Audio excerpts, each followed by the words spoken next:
MDS 인텔리전스에서 소프트웨어 검증 업무를 하고 있는 곰과장이다.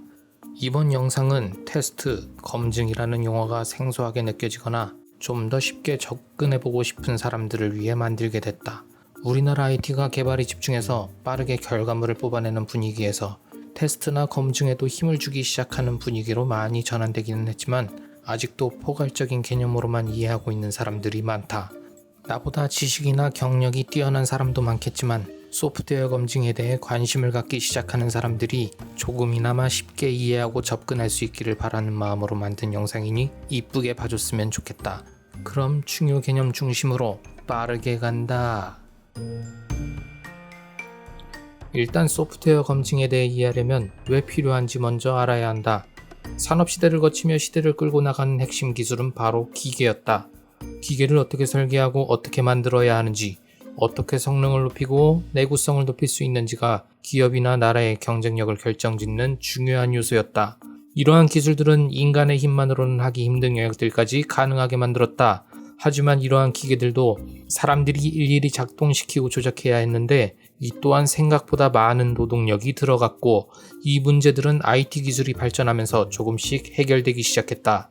어이 김씨, 밸브 반만 열어 하는 것처럼 사람이 직접 계산하고 기계를 조작하는 방식에서 컴퓨터가 필요한 값을 계산해내고 그에 맞게 기계를 제어하기 시작했다.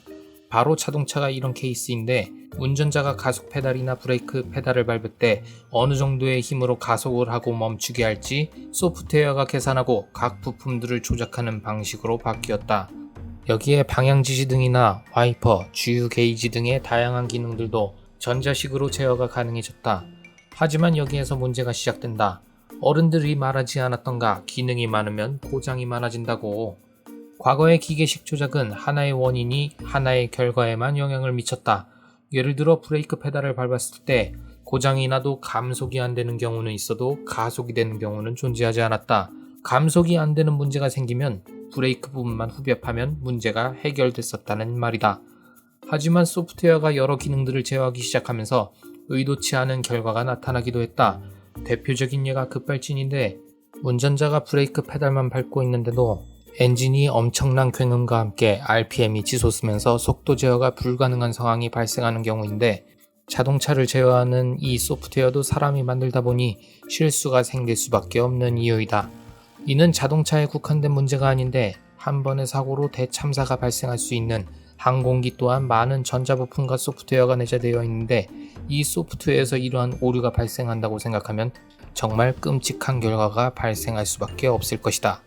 또한 현대 최신식 무기들도 이러한 소프트웨어의 제어를 받는데 설정된 좌표로 날아가는 동안 추진체 조작 등의 오류가 발생해서 의도한 위치가 아닌 곳에 무기가 떨어지는 결과도 초래할 수 있는 등 국방, 산업, 자동차, 항공, 철도 등 다양한 분야에서 소프트웨어 검증의 필요성이 점점 더 중요해지고 있다.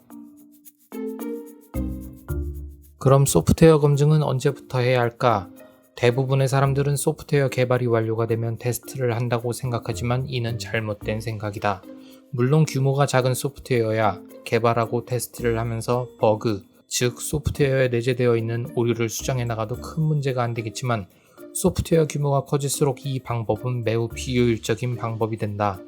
이보다 좋은 것은 개발 프로젝트 착수 단계부터 테스트 계획을 세우고 설계와 개발 단계마다 적절한 검증 활동을 수행하는 것이다.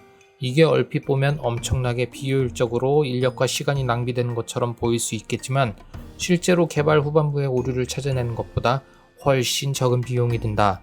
내 말이 아니라 구글 피셜이니 믿어도 좋다. 요구사항 분석 단계부터 검증 활동이 동반된다면 초반에 문제사항을 빠르게 인지하고 수정할 수 있는 장점이 있기 때문이다.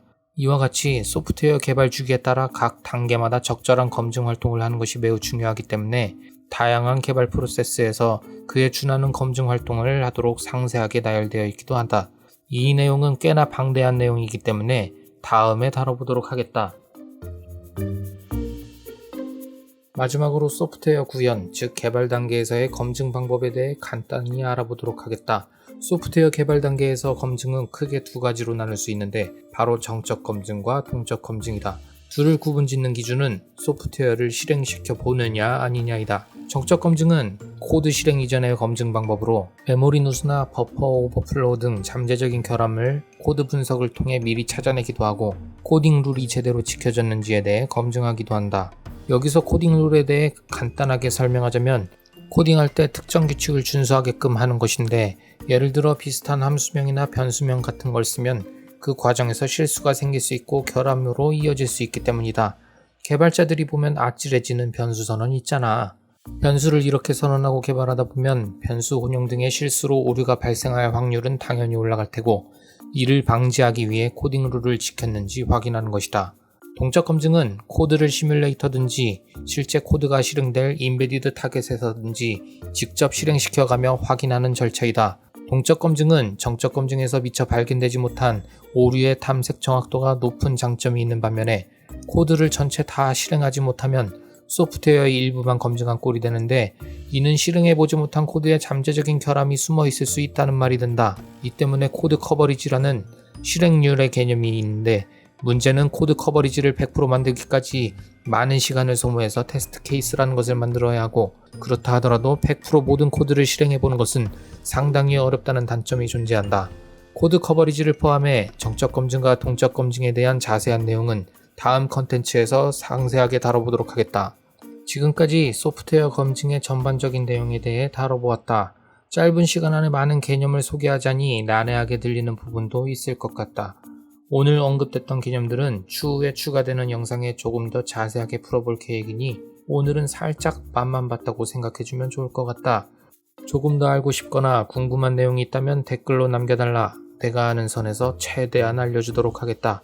또 우리 회사에 문의할 수 있는 연락처도 남겨놓을 테니 언제든지 연락주면 도움을 줄 수 있을 것 같다. 상담은 공짜니까. 오늘 영상 시청해줘서 너무 고맙고, 다음 영상에 조금 더 유익한 내용을 갖고 다시 찾아오겠다.